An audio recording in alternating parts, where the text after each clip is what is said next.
Three, two, one. We are live. This is 2OF Entertainment.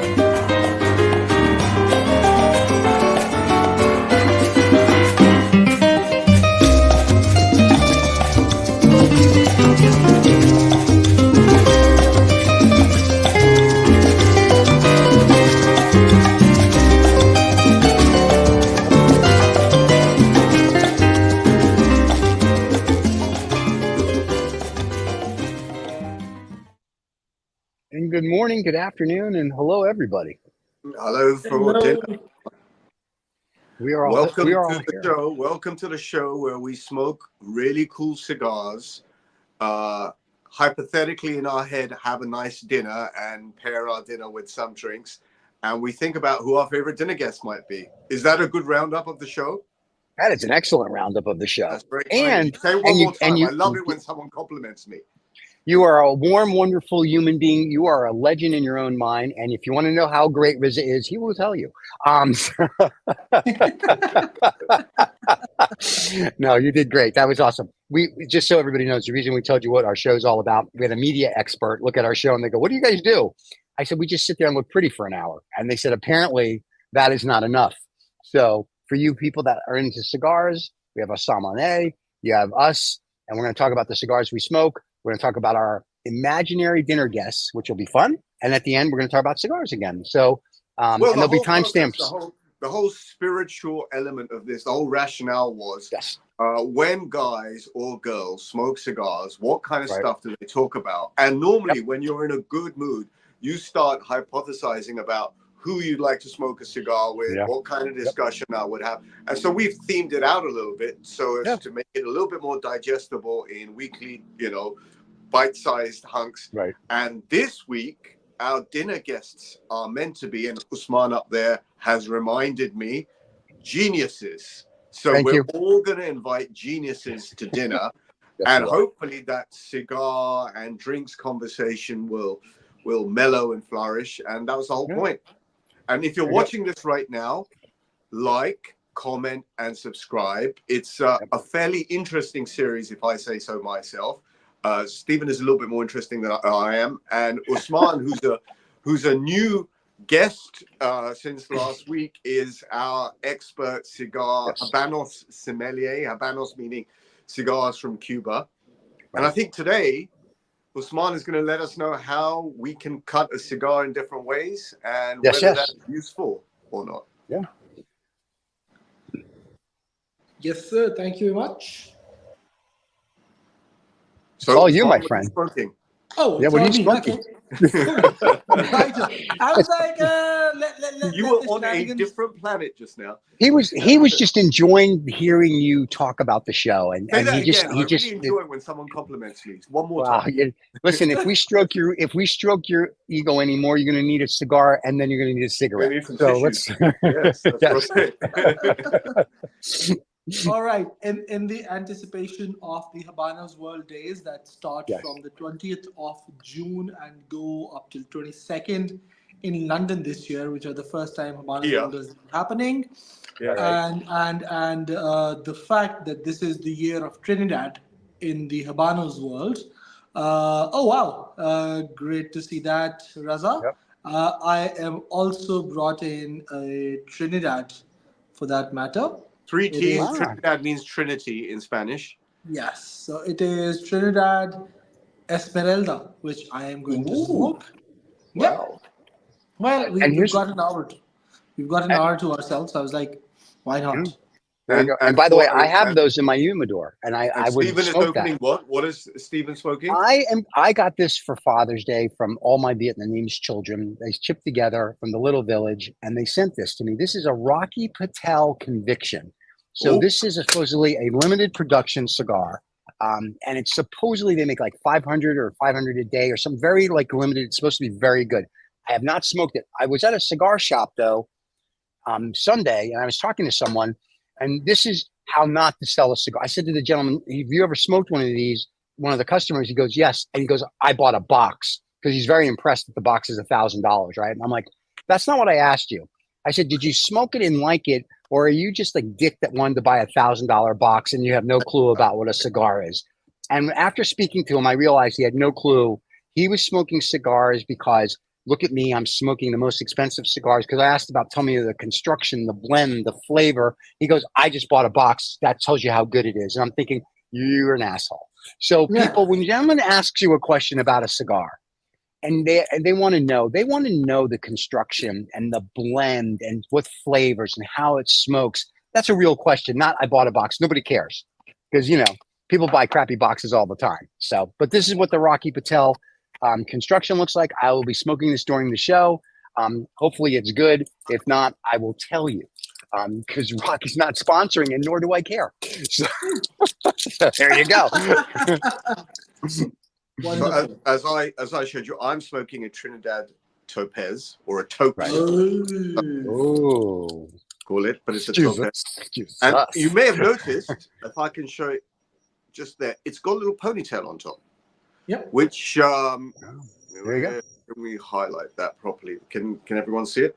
So Usman is going to tell us the relevance of that ponytail on the cap. Okay. That would be you, Usman. We don't know. You've caught me off guard while sipping my tea. Okay. So Trinidad is a brand which is now turning 55 this year, or has already turned 55 this year. The uniqueness of these cigars is that these were originally started in 1969 for Castro as his private diplomatic gifts. And then in 1994, he was asked about it and he completely denied to Marvin Shenkin in his interview with the Cigar Aficionado, saying that I have never heard about it. Having said that, 4 years later, these cigars became the talk of the town and were officially launched in 1998 as a commercial production as well. The uniqueness of these cigars is that these all the vitolas of Trinidad are, as they call it, pigtail or a ponytail, as Raza said it. And what is a vitola? Oh, this one? What is a vitola? For people who don't know what a vitola is. Yeah, so a vitola is basically the different sizes of the cigars, which like means models of a car, like models of a car. Yes, so means there could be different ringages, which is the thickness of the cigar and the length, and all the cigars that differentiate different, regardless of being from one brand or one series or linea, as we call it, they are termed as different vitolas. Very nice. Very nice. I will say something right off the bat. I had the Rocky Patel Year of the Dragon cigar the other day, and I liked it because it was hand rolled, or it seemed hand rolled. This construction is box pressed, which I hate. I hate box pressed. So for this kind of money, I expect naked Tahitian girls to roll me the cigar, and they all need to be virgins before I throw them in a volcano. But so far, so good. I just don't like box pressed cigars. So right away, instead of being a 10 on a scale of 1 to 10, it's already a 9. That's just my opinion. I'm not a box press guy. There's something old school and old world about a nice rolled cigar. So sounds good. Yeah, what do I know? This is a smoky cigar. I forgot. I haven't smoked a Topaz for maybe a year, but it's so nice and loose and open. And I think I'll smoke this in the next 5 minutes, like a cigarette. Oh, okay. Good for you. Right. So now that both of you have already started your cigars, I'm going to cut and light mine while you continue. Or if you want, we can talk a little bit about the different kind of cutters that are available, given that was asked from the last time's discussion we had. So if that's the case, so then I would quickly show off. So this is the basic, completely basic cutter, which is the foolproof cutter, which has one side closed.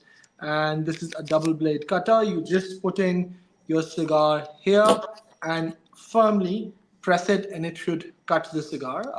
This is what is available in most of the stores, and that's used to slice off the cap just as a straight cut. Similarly, then there are these single blade cutters where one blade moves in and you actually insert the cigar in it firmly, in a way that it just cuts the cap and you just let it go, and that's how it will cut the cigar. Uh, my most favorite is always the double blade guillotine, where two blades are into play, and I am going to use this one for my cigar right now, Great. which is, yeah, I don't know if you can see it. Yeah, yeah, we can Mhm. see it now. And that's it. Just takes the cap off cleanly, and that's what I Nice. like about this thing. There are for slightly thicker ringages or for cigars that are torpedo shape. I prefer the V cutters by the Calibri primarily, because this gives more of a surface area when it is torpedo shaped cigar, because that way the exposure to the cigar is much more and the flow of the cigar becomes better. So the V Then, cut, so the V cut gives you a better draw, basically, on a tighter yes, a cigar. V cut gives you a better draw. Absolutely. Again, for a straight cut, the scissors are I also love a the way of. scissors. I love I scissors. love the scissors, and this is a scissor which I had found off eBay a few months ago. I had been looking for one because Montblanc just discontinued the scissors and they just make standard cutters now. And this is like one of the best German inventions, I think, for a cigar that Montblanc has done.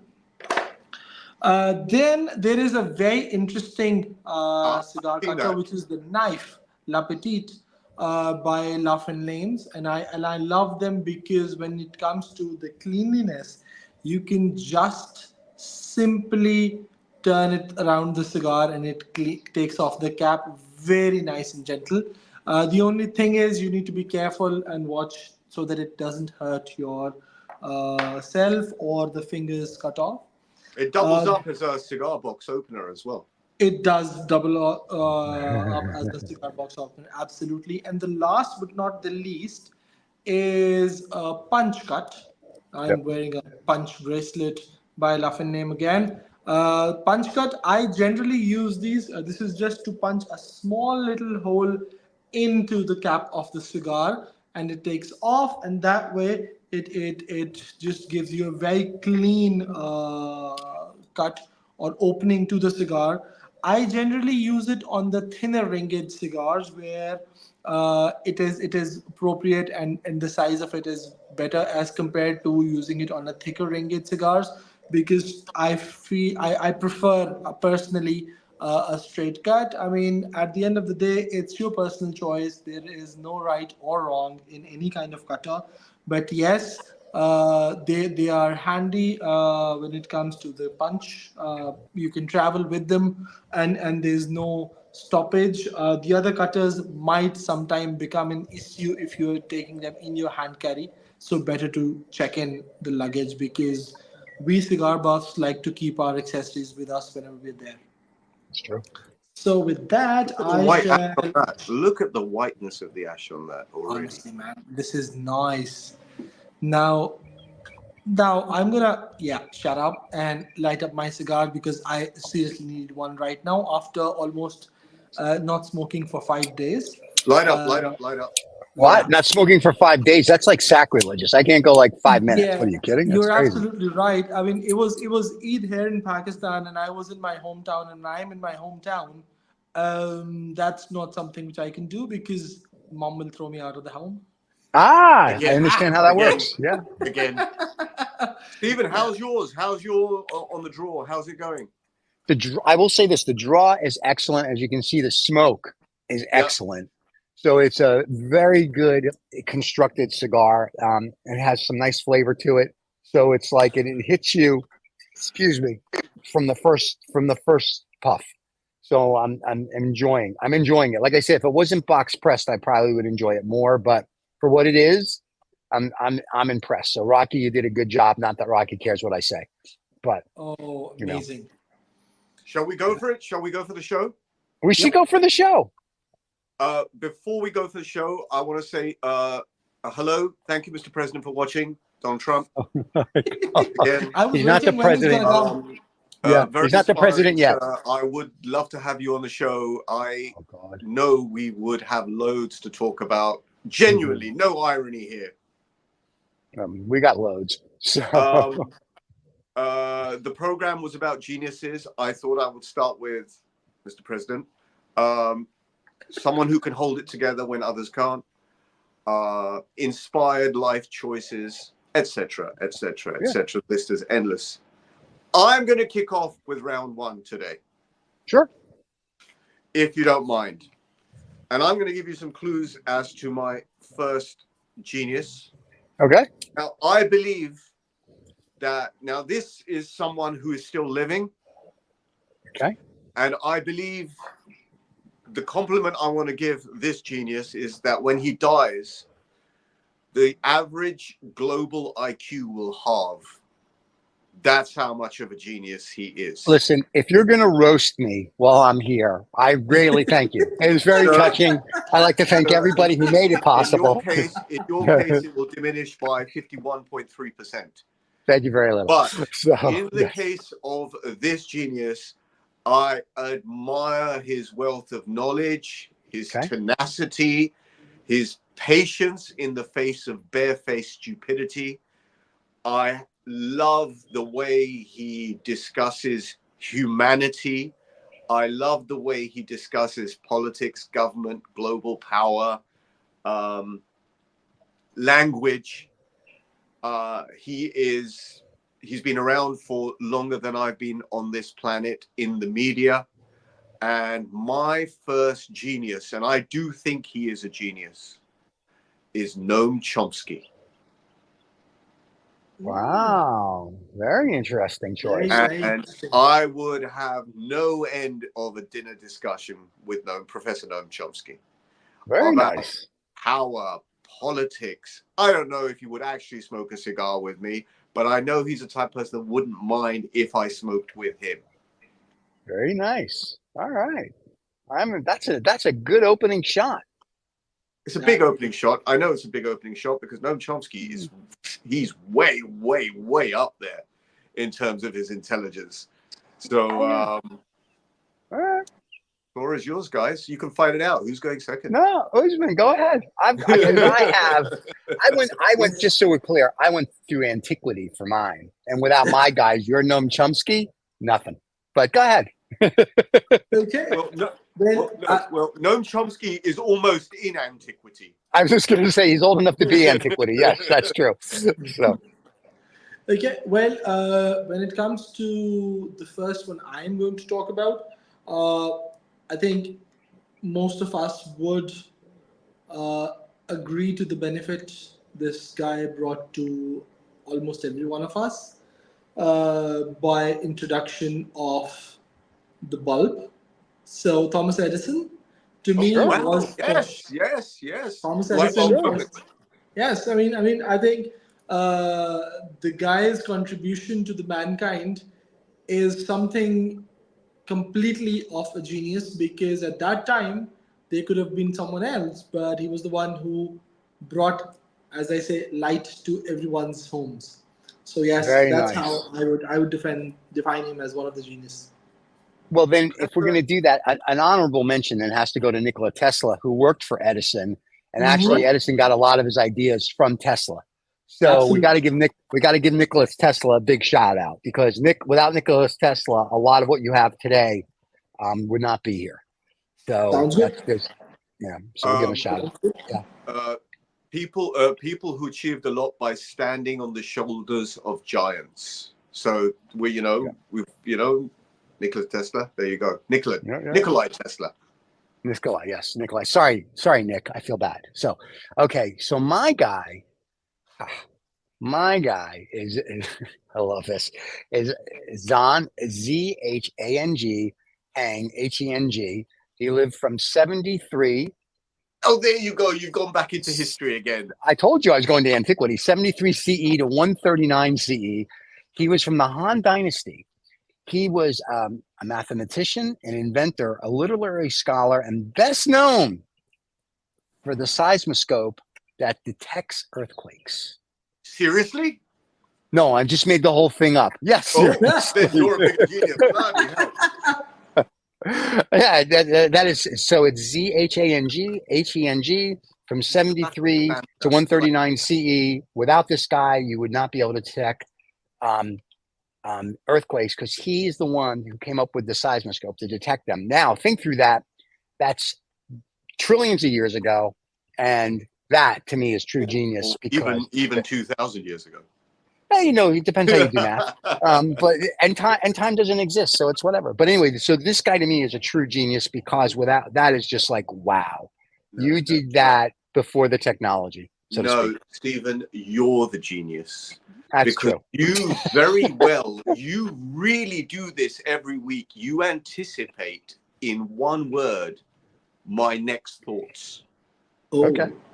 So that was round one.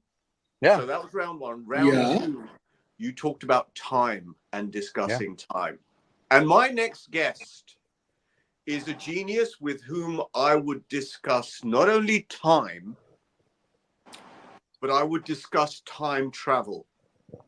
Oh, well, that could be three people. He is a fictional genius. I got it. A professor who, if you think of a professor, this is the person's face who comes into your brain most of the time. Okay. It's Dr. Emmett Brown from Back to the Future. Yes. The original time traveler. Yes. That is my next genius. Very cool. And he did it in style in a DeLorean. Well, and nobody better than Christopher Lloyd to play him. Great Scott. Yep, great. Christopher Lloyd. I loved him in Taxi. I don't know if you guys got Taxi, but I loved him in Taxi. Of course we did. Yes. Loved him in Taxi. And when he played the professor, I was like, now that is like casting like no other. He's brilliant. He's absolutely brilliant. It's unforgettable as that lunatic professor. Actually, the lunatic professor syndrome started with Jerry Lewis in The Nutty Professor, if you remember. That's true. I remember. So when that Dr. Jekyll, Mr. Hyde kind of send up. But that's, I think, where the original Nutty Professor-y kind of idea came from, or maybe even Dr. Strangelove with Peter Sellers. Oh wow, Dr. Strangelove. Oh, that's the best. It is one of my favorites. Yeah. But I rested in the year that I'm stuck in, 1985, Back to the Future, Doc Emmett Brown, the original stylish time traveler genius. Nice. That's a beauty. Try and beat that in round two. Beat that in round two. Well, that easy. The beating part goes to the doctor. And so he and you can compete in that one. I would just keep it easy, nice and chill. It's extremely hot outside, so yeah. Well, for me, the second one again is someone who's the reason, or I would say the reason for people like us sitting here like this. The invention that actually brought the communication to ease. So I'm gonna guess. I'm gonna guess. Arthur C. Clarke. Huh? Arthur C. Clarke, inventor of the communication satellite. Not really, sir. I was going to much simpler one, which many of the normal people or people like me know about, which is Graham Bell telephone. Oh, well, now Alexander Graham Bell. Here's an interesting story about Alexander Graham Bell. There's a phone. There's a book that I read many years ago. It's called The Telephone. Alexander Graham Bell only got the patent for the phone ahead of a German guy who invented the phone because he used to smoke cigars with the patent clerk. And when the guy swear to God, when the German guy dropped off his patent, we'll say at noon, Bell dropped his off at 12:01. And you're supposed to stamp it. And what the patent clerk did, because he knew Bell, is he stamped his first. So basically, we're celebrating when you say Alexander Graham Bell, a patent thief. No, we're celebrating. So but I'm just saying no. So it's very interesting when you say that. So yeah, but the book was fascinating. I must have read it 20 years ago, but it talked about how Bell, the only reason he got his patent was because he smoked cigars with the patent people, and he was their friend. So when he would bring it, they would give him preferential treatment. And all these other people like Marconi, weren't they also sort of at the similar time doing the same kind of thing? Marconi was a few years later because he was doing the radio waves. Yes. So yeah, that's very true.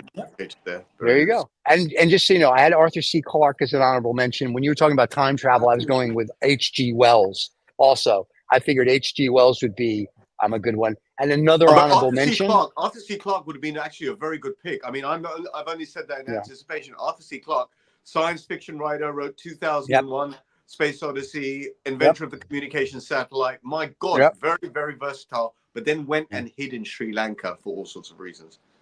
Well, that's because the boys and the girls there are so cute. Anyway, but HG, I had H.G. Wells when you were starting to talk about time travel. I was like, oh, it's got to be H.G. Wells, right? Because he wrote all the books.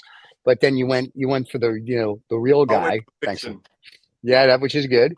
And then we have Bell. I have to throw fiction in. I've noticed whenever I throw fiction in, you get more viewers. Okay, that's because. Really? All right. I'll try some fiction. What do I know? I'll try some fiction then. Unfortunately, I only came up with like real people. So you'll have to forgive me for that. But I only came up with real people. And then we have some honorable mentions for later. Now, the next person is a toughie because I have several.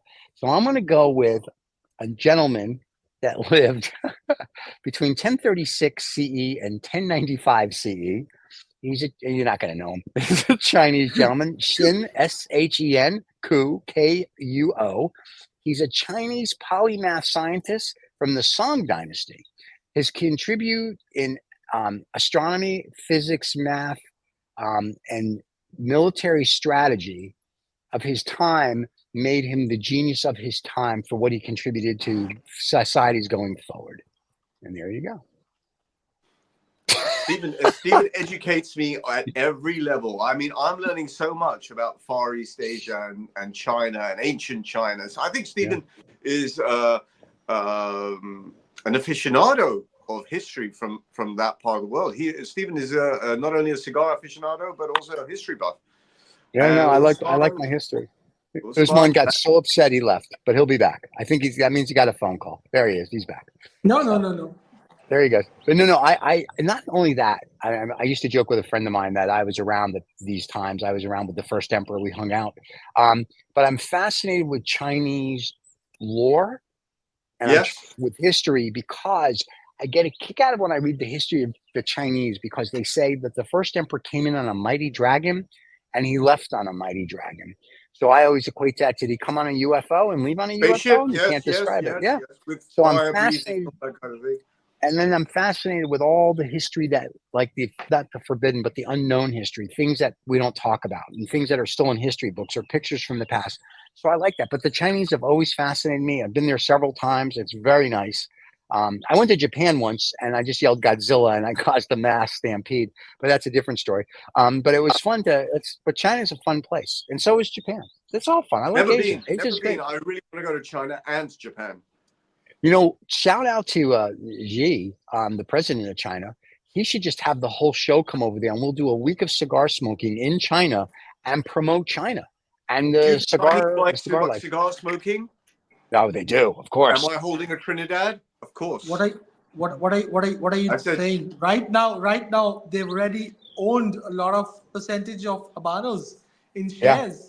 Hence the pricing going up.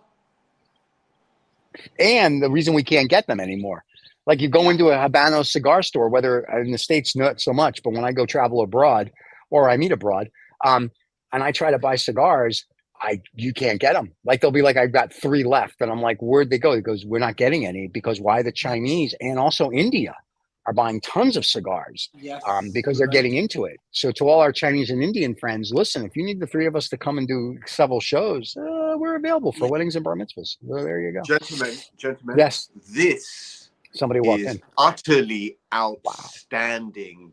Wow. I haven't enjoyed a cigar on this show as much as this one. It's outstanding. Look at the ash on Usman's. Look at the ash on Stevens. Even though we're sitting so far apart, the ash structures are absolutely. But divine. You know, I'm retrohaling this cigar at every puff. I see that. It's grassy, leathery, deep, rich.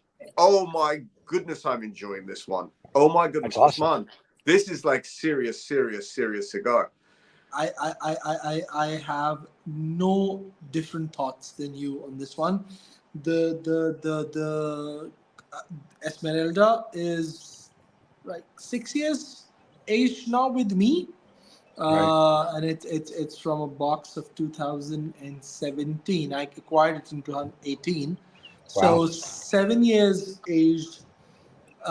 It is creamy as anything. Again, as you said, yes, the Trinidad signature, grassy, I could smoke a and box of these between today and tomorrow. I'm not yeah. joking. But Mhm. I could literally chew there was a reason this was cigar. There was a reason this was a limited edition production for 2016. Yeah. Now, let me ask you this: is that a medium or full body cigar you're Oh, smoking? it's a medium body. It's a medium body Medium body. smoke. Okay. Yes, Okay. in terms of strength, Yeah. Yeah. not in terms of its construction, because Yeah. both the of the construction sizes is that really we fine. I don't know if you can actually see the very, very fine lines through the ash there. yes. Very, very fine lines. That's the signature Beautiful. Cuban ash. Beautiful. Okay. Absolutely beautiful. And the aroma that it leaves. If I was Mm. to walk out of this room and come back in, oh, Oh wow, that is really that cool. is smoking very evenly and very even burn. What I kind have of to. hit, Stephen, what kind of hit are you getting from it flavor wise? Not much because I paired it with a 50-year-old Macallan, so I'm more enjoying the So Macallan. you're getting 50-year-old Macallan from your Rocky Yes, I'm Patel. getting a 50-year-old Macallan from mine. But I will. Now, is it worth $100 a stick? Probably not, in You know my what? opinion. It's like tofu. Tofu takes on the flavor of the sauce that it's in. So that's Right. taking the flavor of the It's Macallan. it's a very nice cigar. It smokes very nice, as you can see. It burns Great evenly. But construction. would I spend $100 on it? No. There's other cigars that I could buy. Like I would say that when I smoked his Year of the Dragon cigar, which I think is $35 US, I enjoyed that Mhm. just as much, or maybe even a little more than this. And there's other cigars, and one of my favorite is my cheapy CAO Brazilian Amazon. It's like $6 a stick, and I love that. And to me, this is comparable to that. And But so, this is the thing that perhaps Usman and I would be perhaps on the same page as. This is the issue between New World cigars and Cuban right, cigars. New World cigars, great construction, great packaging, great everything. It's a cigar, right, it'll burn. right, But this is where the flavor is. This is where the complexity correct, is. This is where correct, the right, the sort of that artisan product kind of thing is. But yeah. Yeah. that's not snobbery. That's But an that's So much, true. analysis.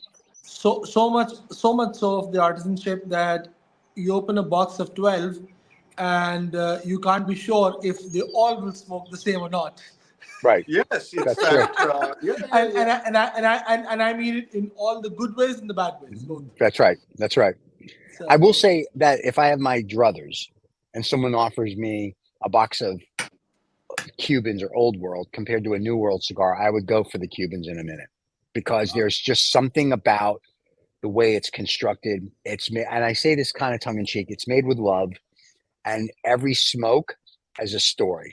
Where the New Every World smoke has a cigars, story. Wow, there yeah, is your video short. Every every smoke smoke has has a a story. story. Where the New World cigars, not so much. They're all pretty much. It's kind of like everybody's driving, like a Ford.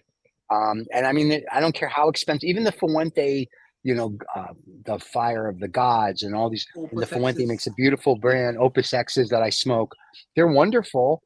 But Yeah. it's not any different than this or my CAO Brazilian Amazon, or my, if I It's buy a the US difference Punch. between Yeah, tomatoes that you buy in a packet at your local hypermarket. They all look neat. They're all the same size. They're all the same right, color. They're nicely packaged.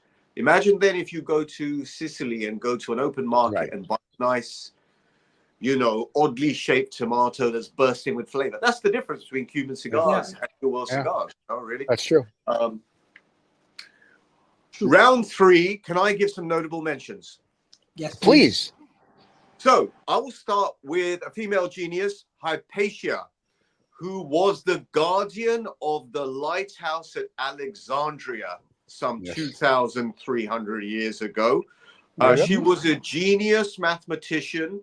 She was apparently a beautiful woman, and she was killed by the locals for being that intelligent, hunted down, etc. So Hypatia.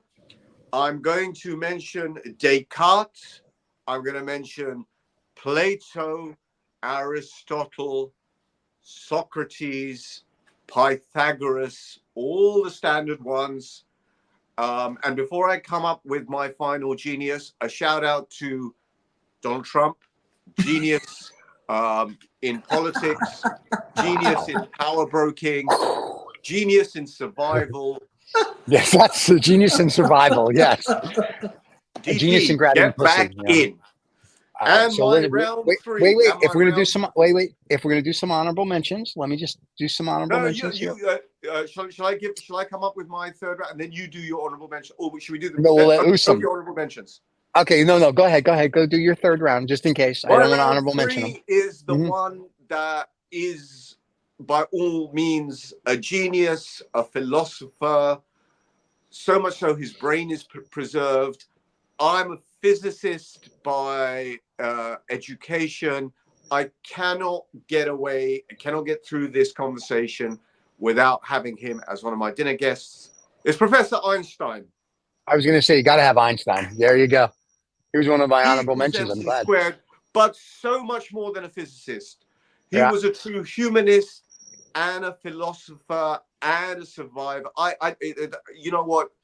I'm sure a lot of people fit into these categories, but Einstein, you know, the disheveled hair, that is a genius. Yeah. The look in his eyes, the cheeky look in his eyes, like, I know something you don't know. Yep. It's got to be Einstein. And big shout out, he was a Jew. So there you go. And he was a Jew. And without him, we would not have our space lasers to destroy the planet. No, I'm just kidding. Have you noticed I got 3 Jews? I got 3 Jews in my list. I saw that. Well, Einstein, I don't think Thomas Edison was a Jew. I didn't say Thomas Edison. No, Noam Chomsky. Yeah. He's a Jew. Professor Einstein and Dr. Emmett Brown, who I suspect I don't think Jewish. Emmett Brown. I don't think Emmett Brown was a Jew. Brown is not a Jewish name. If it was Brownstein, maybe. He gave a backstory where his name was von Braun. He's a Nazi. Okay. Okay. Very interesting. All right. I like it. So far, this is going to turn out to be an interesting table. The nice thing with this dinner is we can take over the world when we're done. Yes, you can, Steve. And as you always tell me, I look like a Bond villain. So you know where my mind's always at. Yes. Listen, when I move to Thailand and buy my island next year, I'm gonna have my lair. And then I'm going to have what's the Bond villain that you like? The guy with the golden gun? Scaramanca. I'm gonna have my house called Scaramanca, and we'll do the shows from there. And then I'll just have scantily clad women in bikinis laying around the pool as we do the show. So there you go. Let's hope your wife doesn't hear this broadcast. She probably will. And so next week, when I'm out of the hospital, I will be fine. Have a recorded message from you. That's right. It'll be like, here's a picture of me. I'm not. You can't see me because I've been beaten up. So, but yes. So there you go. But yes. So that'll. With round three, I've made both of you quite silent. So Einstein. No. Einstein. Yeah. Einstein was going to be my honorable mention in any case. Me too. Yeah. All right, Usman, what do you got for us? Okay. So by now, if you would have sensed the theme I'm on today when it comes to geniuses, to me, geniuses are the people who actually make other people's lives easy. That's a great theme. Great theme. Yeah, as compared to just being the geniuses. Where I do not deny any of the names that have been taken. It's to me something like, what do you do with the table of 15 in your practical life, or what do you do with the Pythagoras theorem in a practical life until and unless you put it to use only every day. So the first one was bulb, the second one was telephone. The third one is the genius who has made me go crazy about this little thing. Hitler? No, sir. Yeah, could have been. It could have been. No. Are we talking about Henry? The man who designed the people's car. Ferdinand Porsche. The Volkswagen. Are we talking about Ferdinand? Yes, sir. Ferdinand Porsche. Nice. Ferdinand Porsche. Yes. Yeah. So And they made good tanks.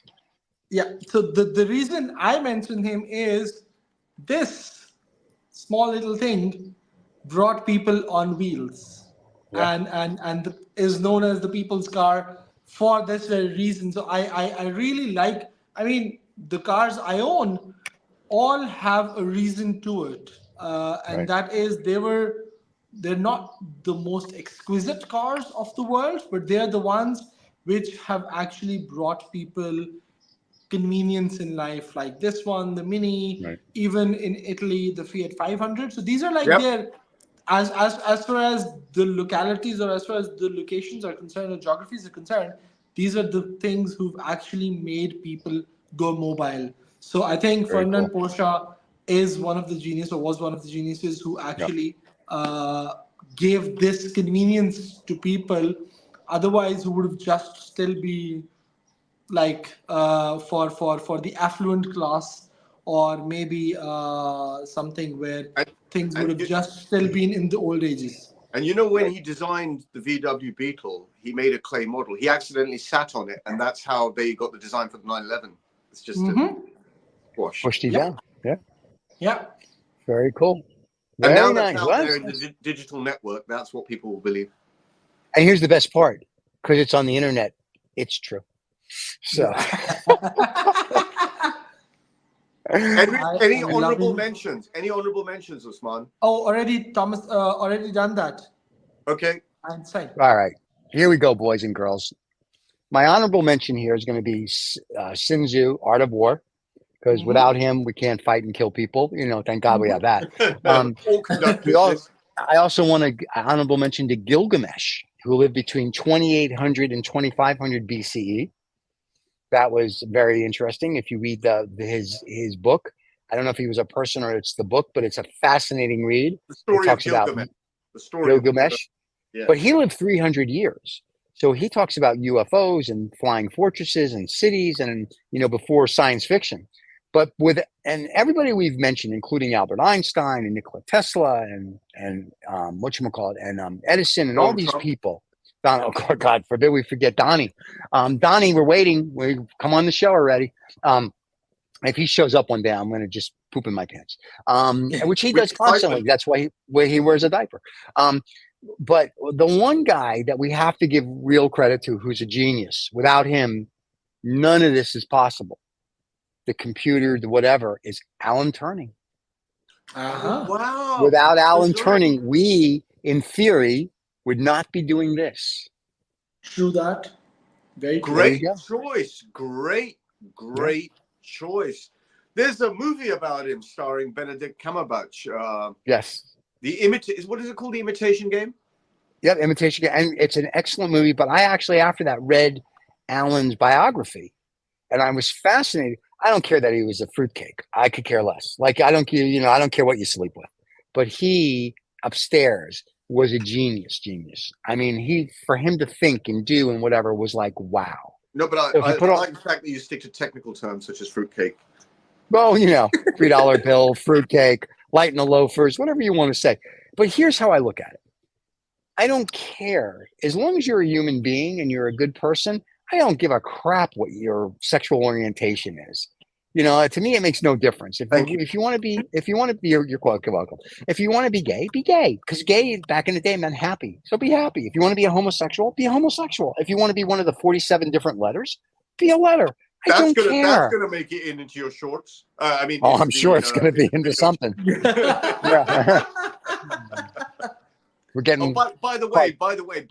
Yeah. Before it vanishes in a puff of smoke, Yeah. look how fast I've smoked that. That's like oh no, we saw that. 44 minutes in. I can probably finish that in the next 15 minutes. That's just a ridiculously fast smoke. That was primarily super fast. because I'm enjoying the conversation. Yeah. But also, what a ridiculously fabulous cigar in Trinidad Week in London. Absolutely. It's a beauty. And like I said, this is a good smoke. To me, not a lot of flavor, but it's a nice smoke. Is it worth $100? No. I'm sorry, Rocky. It's just not. Yeah, basically, it's good. It's good for a guy that doesn't know anything about cigars to sit in the cigar lounge when somebody asks, What do you think of it? And he puffs his chest up because he came out of his little Porsche and he goes, I bought a box. Yeah, good for you, pal. I have a watch that costs more. I have watches that cost more than your Porsche. Okay, so calm down. So, Name and it's shame. Name and shame. Who was this person? I don't know his name. I was at the as a cigar lounge in Westlake, which is outside of Austin. It's the Monte Cristo Lounge. And Casa, I was is that the Casa di Monte Cristo?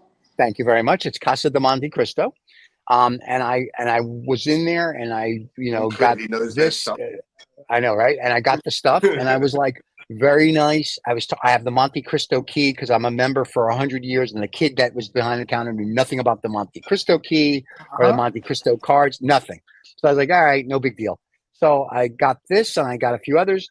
And I was, as I said, I was when I asked the guy, because, $100 a stick to me, that's like whether you have money or not, that's real money, especially because I'm going to smoke it. It's like buying a bottle of Macallan 50, right? A bottle of Macallan 50 is real money, but I know I'm going to enjoy it. I don't mind. So I said, tell me about it. And like I said, when he couldn't tell me, but he's puffing his chest out about that, but I bought a box. I don't care that you bought a box. Tell me about the cigar. And that goes to our point of last week, is that there are people that smoke cigars because they think it's cool and they want to go, I have $100 stick or I have $1,000 box. And I'm like, really? Because it's a New World cigar. They all smoke the same. I can buy a $100 box of the CAO Brazilian Amazons and get the same pleasure. Now, when I'm buying Cubans and I buy my Partaguestes or I buy my H. Upmann 50s or one of those, that's a different story. Like I'm paying for the flavor and everything else. So it's a very different way in America. The aficionados here, I don't think are as aficionado as they think. Doug, look at you. The fact, oh wow, it's one hell of a one. I can't compliment it enough. That's basically what a cigar should be. But not necessarily at that price, but that's what a cigar should be. Absolutely, and mind you, it is just 2 years that they have gone to the price range of say $65, $70, $75. They used to be like $15, $20 cigars. That's $110. That's about $110. Wow. So it's about 85 pounds, 85 pounds. Let's not talk about the UK prices in any case. You guys just splurge a lot of money. No, but Doc, as you were saying, even the internet collapsed just now. Yeah, the E2s and the Magnum 50s, like the wonderful smokes. Mm-hmm. Now I remember Magnum 50 was around $15, $15.50 2 years ago, and it is still $25 a stick. Trust me, I would any day smoke that over a lot of these $50, $70, $80 cigars from the New World, just because that still makes a lot of sense to me because of the complexity, because of the aromas I get, the flavor profile, and as you said, CAO Brasilia, I really love that cigar. Yeah. And if you look at the price tag, I mean, it is nothing to do with the price tag. It is an amazing cigar. Maybe the 3 times I've smoked it, all the times were amazing. Once I was driving, I can still remember all the 3 times I've smoked the cigar. And every time anyone has gone to America, I was like, can you please get me a few of those? Yeah. And the CAO Brazilians. Yes, very nice, very, very, and I love the band on that. Like it's like a very, very colorful, like the green, the blue, the yellow, and that's like amazing. Very, very nicely, subtly done. Like an exotic South American bird. Yeah, it's basically the Brazilian flag. That's why it's called the CAO Brazil. It's the Brazilian flag, just in the wrapper. Next week I will smoke a CAO Brazilian. I have to tell you, it is one of my favorite. It's my go-to smoke. 1, because of the price point, and 2, because that one actually has flavor and complexity. And these expensive cigars, including, and I'm sorry to say this, Fuentes, your Opus X, not so much. And it's and for the price point, I'm a little disappointed, but you do such a good job marketing it. People think they have to have it to be cool. And I'm like, I have CAO Brazilians. I'm good. I did have a really good Opus X maybe a couple of months ago. Okay. I think it's the Desert Rose. It's the United Mm. Arab Emirates edition with the green Yep. extract. The That was green a band. great Yeah. smoke. It was a great smoke. Yeah. It is indeed a great smoke. Opus X's are great, but my take on the cigars, especially in Opus X's, is they are absolutely brilliant when it comes to the smoothness, And Yes. construction. the flow, and the ease of smoking. Right. Complexity, not sure about that. Correct. And No, but that's the the one oh, that stood out. That I think yeah. it's called the Rose of the Desert. Something the Rose of the Right. Desert. Yeah. UAE edition. Unless it's April 15th of this year, and then it would be the Rose of the Hurricane for the UAE. So, but no, I will say the Opus X makes they put a cigar in a black canister, and I have a couple in my humidor. And that one is a very interesting smoke. That has Hmm. complexity and smoke to it. I mean, it's a little more expensive than the average, but every time my chemist sends me an email that says, I've got some of these, I'm like, just send them because there's something about it that when I smoke it, there's something there. But like for every day, and I have like a couple thousand cigars between like 10 humidors, and I can pick and choose what I like, and I can go. But really, when people that don't really know anything, I'm like, here's a CIO Brazilian. It's a big 56 ring gauge, 6 inches long. To me, that this is a manly cigar. Like we're gonna Yeah. smoke this like men, and it's a medium to full. And as Yes. long as you have a little something in your stomach, you're not going to play. You're not going to turn green, and it's Yeah. perfect. Some of these Yeah. guys, they Yeah. put the Yeah. strength and they do this, and I'm like, I don't need my guests to throw up. I don't need them to do the Technicolor yawn. I need them to enjoy the cigar, and that's what I think these guys miss. Is You're a it doesn't generous cost host. anymore. I You're yeah, a generous host. You're a generous host who offers your favorite cigars to the guests who don't smoke. correct. I only offer those to the ones who know what they're smoking and They're those smoking. cigars. Yeah, the ones who don't know, I offer them what I can't even pronounce. So yeah. Well, here's something else. Here's something else I do. I have Romeo and Juliet's, the New World ones. Now I have Uh Cuban huh. ones, but those Oh are for yeah, me. yeah. But the New World ones and sorry, Romeo and Juliet, Dominican leaf. right? They are like smoking paper. So when Thank you someone very is never, much. you're welcome. And when someone's never smoked a cigar and they want to try it, I'm like, I have the perfect cigar for you. I give them a Romeo and Juliet, anything, doesn't matter, Yeah. not Cuban. And I'm like, here you go. And they're like, oh, this is easy. I'm like, sure. I'm like, you could have just taken this piece of paper here, rolled it up, and you would have gotten the same pleasure because it's the same thing. And so to me, it's sort of like, how do you charge this much money for this? So I always have cigars on hand for people that don't have a Are we clue. talking about A4 printer paper or notepad paper? Oh And you shit. could pick your Oh shit. paper that you like, my friend. Okay. You pick your Okay. paper. To resonate with you, or maybe it's me who's a bit biased. I think all of the non-Cuban or the New World cigars with the Right. Cuban origins or the Cuban brand names, Yeah, yeah, except for one or two, to me are exactly the way you've just described the Romeo and Julietas. yeah. I was pleasantly surprised with the cigar, which is El Rey del Mundo, which is a very less known, even in the Cuban range. And I found that they have a non-Cuban version too. But their Robusto Largas are really flavorful cigars. Right. $3, $4 a cigar, really Yeah. good. But when it comes to all the global brands such as Monte Cristos, the Romeo and Julietas, the Cohibas, the Partagases, Yep. even the H. Upman or the Oyo de Monterrey of the New World, I have absolutely Yep. never liked them. The only No. other which I have liked in the non-Cubans is, again, I'm gonna say the Trinidad. There is Yeah. a Trinidad in the non-Cuban version also Is there? with Yes. yeah, it is very much like a pride flag kind of a band. Yep. So with very colorful, all like four or five Sorry, the different sexy colors. voice is because of the rum. It's not the Yeah, cigar. yeah. So the rainbow colored brand, but so that's a good one, and a Yeah. little mundo. But all the others, I agree with you. There was someone who asked me some advice like a week, 10 days ago, and he was like, I've just gotten this big electric humidor. I was like, amazing. So I was like, Right. I have to fill it up. I was like, yeah, just take your time, slowly and gradually. No, All no, right. no, no, I have to fill it up. And I was like, I just smoked this amazing cigar. And I said, which was that? And he was like, there was some Romeo Juliet which had come from the US. And then I was like, Oh, okay, I'm just gonna stash it in with it. I was like, now I exactly know how you're gonna fill this entire humidor of yours. yep. And trust me, he just splurged about $2,000 buying all the crap he could have to put this I in. was And I just was gonna like, say, it's yeah, not.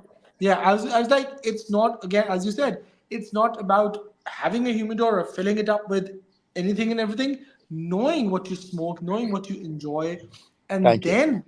slowly and gradually build your collection. I mean, I've Correct. always about, as I said last time also, I think it's like 3 years or 4 years now since COVID, when the supplies got a bit scarce and all that stuff, is when I've started buying boxes.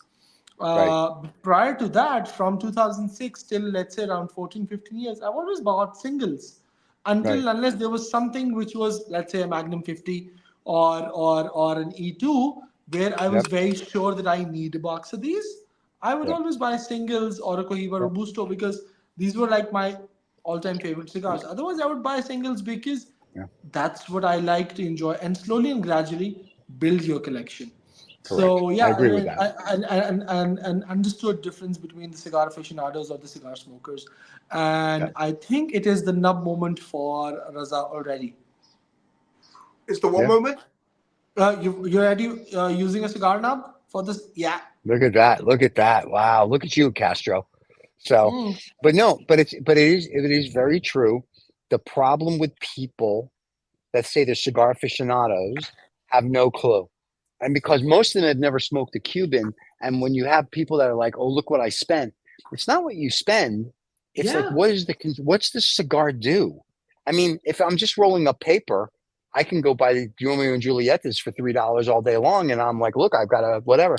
So my collection has my Cubans are in one humidor because they Hmm. cannot touch New World cigars ever. I have my Yeah. Davidoffs, Winston Churchill late nights, in another humidor because those I like because they're a Yeah. strong, full Yeah. body and I can taste. And then the CAOs are kind of in their own. And then the other stuff, which is sort of like a mishmash of whatever, and the other humidors is sort of like for the guests. It's like, here, pick from Yeah. these drawers. These are good for you. You can pick.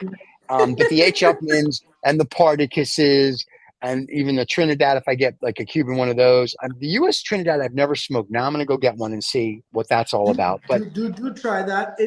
I will. It has good flavor profile, and Yeah. again, for the price point it is there.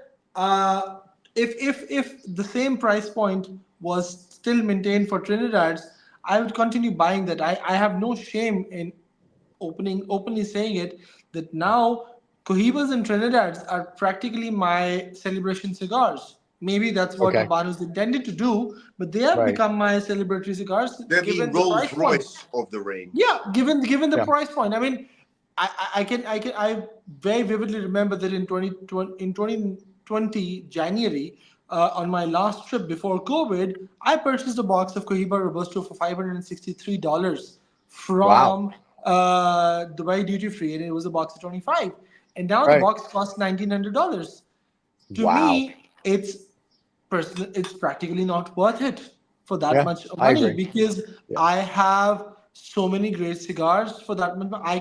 I would any given day go for a H. Upman Magnum 50, Yep. which still costs me around $250 a box of 10, or let's say Yep. around $700, $800 for a box of 25, as compared to Cohiba Robusto. Cohiba Robusto, yes, I would smoke it. It is by far a very good cigar, but yes, not every day. Or Trinidad's Yeah. again, a box of Vihia costed $110 before the price increase, and now it is $350.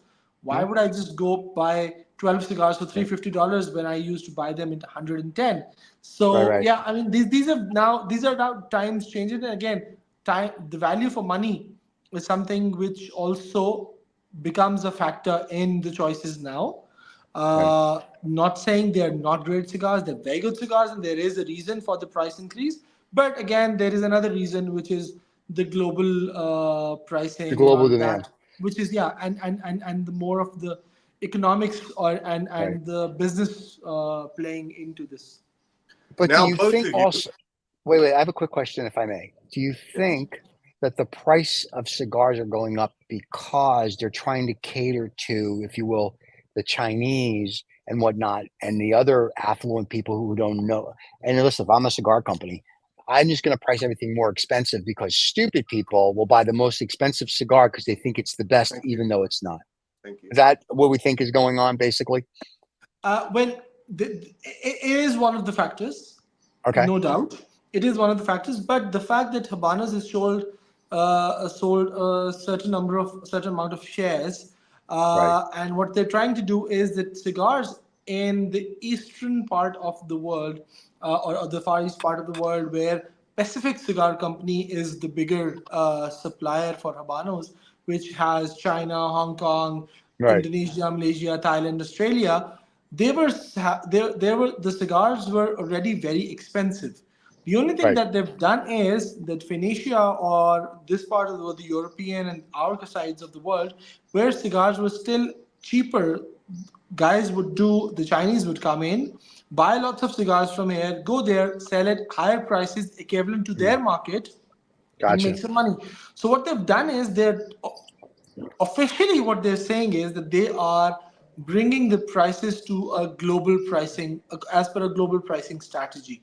What they've Okay. done in this case is that the natural tilt has already begun on the Chinese side and all of that stuff, because for them the prices were the same and they are still the same. It Right. is Right. for the Europeans where the price of a Cohiba Robusto has doubled from $20 to, let's say, around $67 or $70, Right. and they do not want to smoke a 70 euro cigar every day, Right. which they Right. would have smoked earlier. So yes, there is a factor of that, and yes, a lot of Chinese people are getting into cigars, and that is also one of the reasons. Which is, and as you said, a lot of people would just go forward the packaging and the amount they're paying. I Yeah. have absolutely great things to say about Davidoff as a cigar. Yeah. But Davidoff has a series called Royal Series. Hmm. Now, the Davidoff Royal Robusto and the Davidoff Royal Salomonis. Now, they are amazing cigars, but to me, the price point of $200, $250 a stick for a That's Davidoff crazy. Yeah. sometimes doesn't make sense. And Right. and and the new, which was their Oro Blanco, which is a $500 cigar. I Hmm. mean, if I have to spend $500, I would just go find a Cohiba Double Corona from the year 2003, which is a limited edition from Cuba, Right. and I would spend that $500 over that beauty, because that still makes sense for me to that. You're not going to buy an expensive Nissan. You're going to buy a Rolls Royce. Correct. Now, That's the point. who knew? Exactly. Who knew this would actually turn into an educational program about I know, cigars? right? Who knew? Now, Ouch. I've been dying My apologies for that. in the No, best. no, no. We That's want the that. biggest compliment. That's the biggest compliment. Now, Yes. both of you accidentally, I'm bursting. I'm You're bursting. bursting because you've both accidentally given me the concept for the next show. Oh, Okay. What's the concept for the next show? And you've been speaking about people like this for the past 30 minutes. Okay. Big spenders, people who are ostentatious. Those will be our guests next Okay. week. Okay. Big spenders. But well, the caveat should be when you mention their names, because I already got a list, you've got to say what they spent, what makes them ostentatious, what they did that made them stupid. On that note, Yeah. shout out, Mr. President Donald Trump. Big spender. I have to wear Oh my God. sunglasses just to protect myself from the resplendence of this room.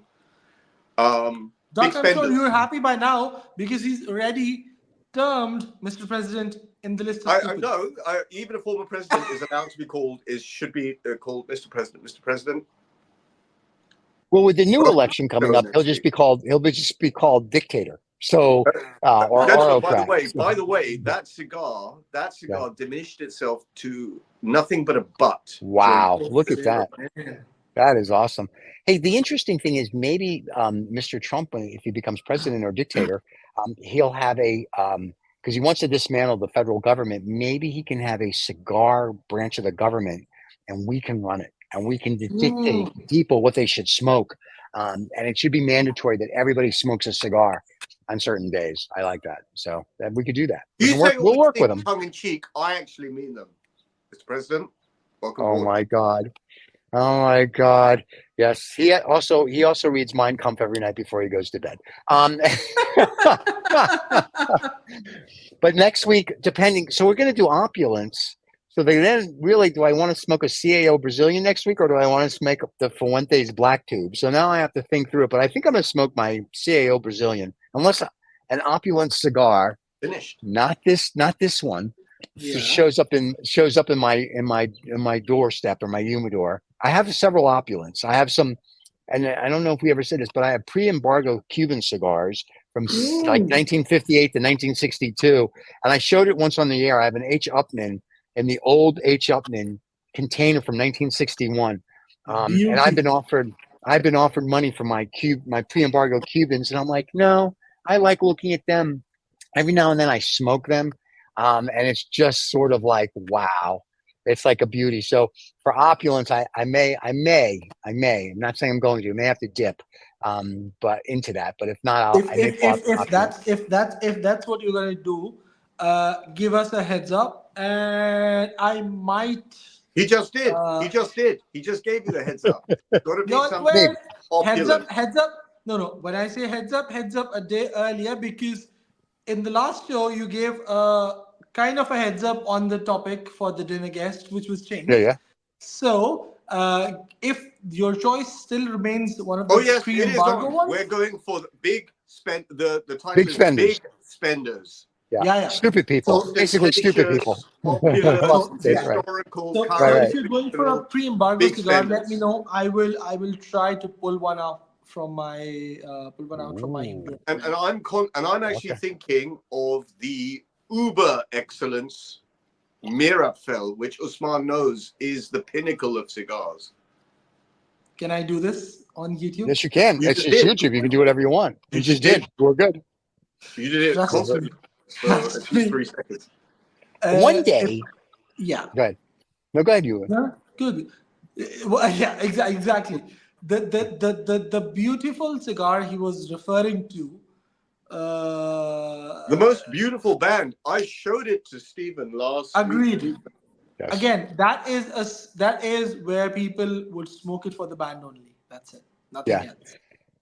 And we had this discussion. Most people put the novices, the guy who's buying this cigar, that's a beautiful band.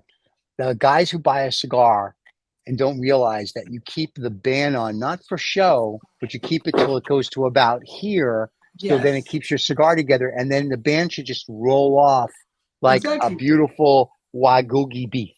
And people don't understand that it's not for show. It's for like, I'm keeping the construction of my cigar together. I'm keeping my shit together. Yeah, basically. And they don't get it. Well, originally, if you recall, cigars never came with the bands. The reason they started coming with the bands were because people used to wear white gloves.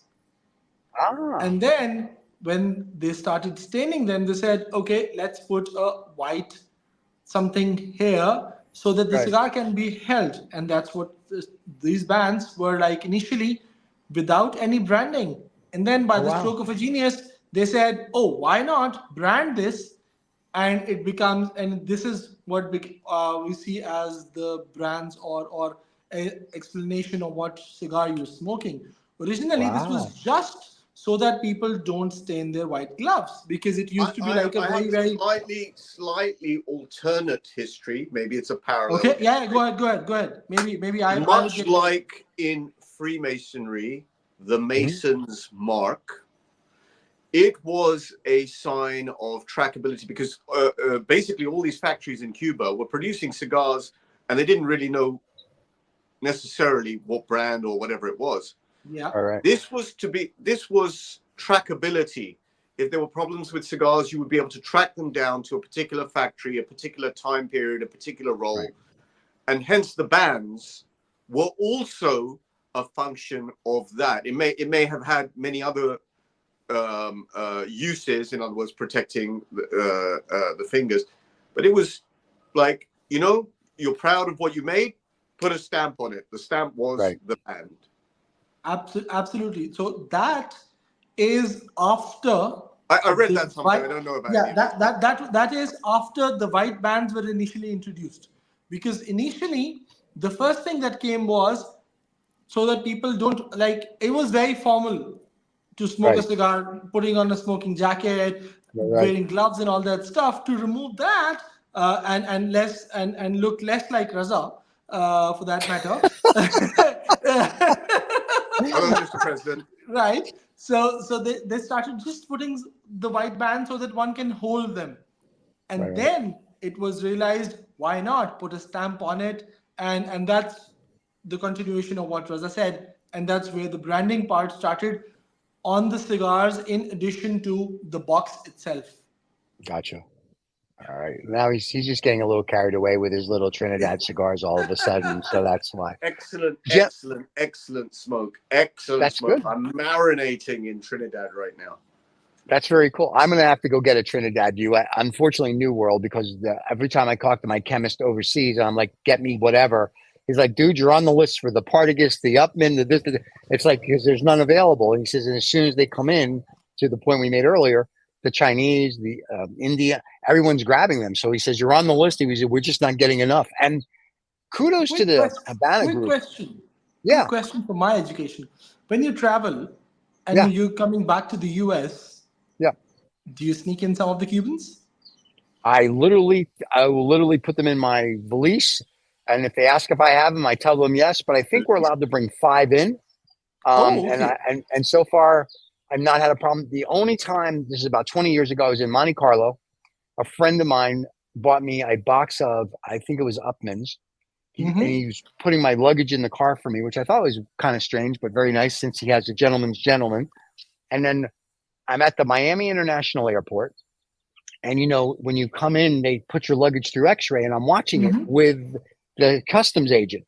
And I'm looking at him like, what the hell is that in my luggage? It's a box. And I'm like, I have no idea what it is. And I'm thinking, oh my God.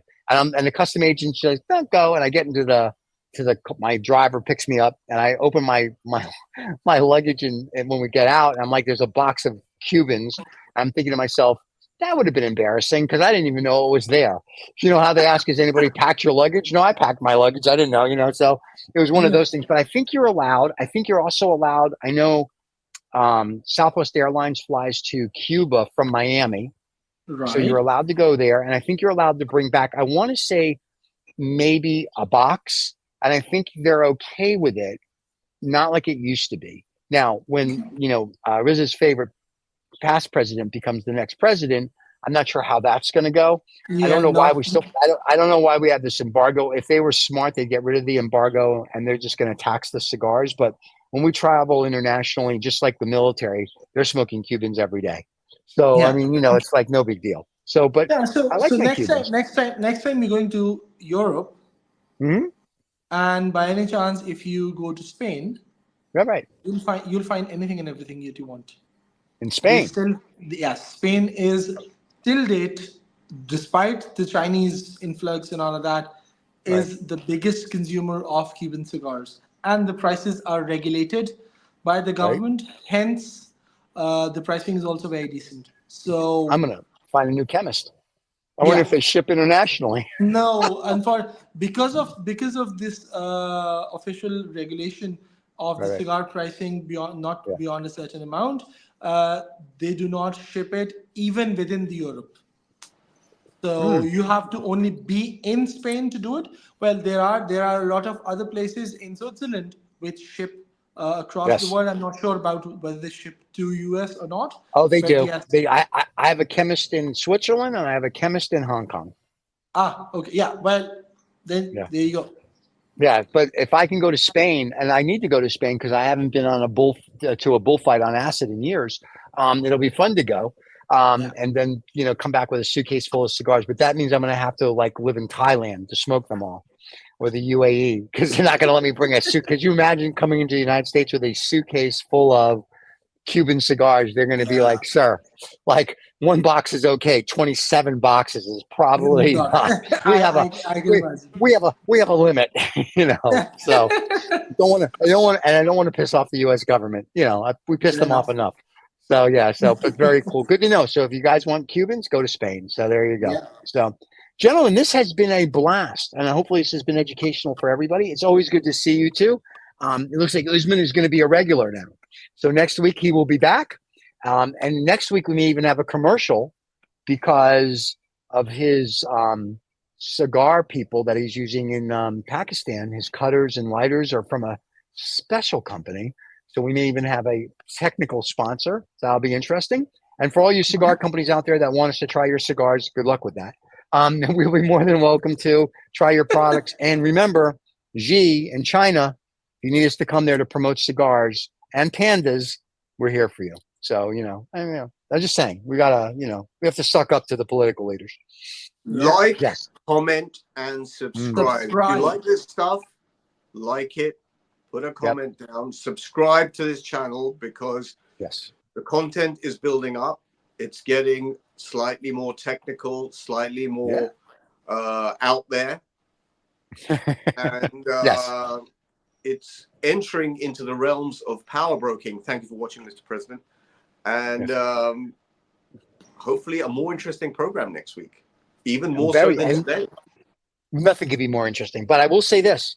We were talking about cigars going up. I remember when I was buying Macallan 25 for $300 a bottle. Now it's $2,000 a bottle. A lot of that, I think, is COVID's. And a lot of it, once again, all these people that are trying to show off have to have this on their show. And I'm like, I actually drink my stuff. Like I drink my 50 and my 40-year-old Glenfargus. So it's like watches, whiskeys, wines, and now cigars. Yes. So yeah, everybody, and listen, that's wonderful. But for the true aficionados, which the three of us are, it's a pain. Yeah, it's a pain. You're a pain in the ass to us. So and I mean that in the nicest sense. Like I said, the idiot that was like, I bought a box. Right. Tell me about the cigar. And he couldn't. I'm like, okay, I get it. And so when someone asks you about your cigar, know your cigar. Yes. Just don't go, I bought a box. Nobody cares you bought a box. They want to know about the cigar. There's a reason. So there you go. What do I know? Oh, yes. Yeah. Finally you decided to let the butt go. That means it's the end of the if he's let his butt go, got to end the show. Oh, that rhymes. Maybe that'll be a short. Gentlemen, it's always a pleasure. Thank you so much. Everybody that's a fan, thank you for listening or watching. Remember, you can get this on a podcast wherever you get your podcast, Amazon, YouTube, Spotify, Apple, Google, wherever. Of course, you can catch us here if you want to look at our pretty faces every Saturday morning, and we will see you all next week. Yes, sir. And there you go. And thank you, gentlemen. Always a pleasure to see you all. I will see you next week. Cheers. Thank you. Bye-bye.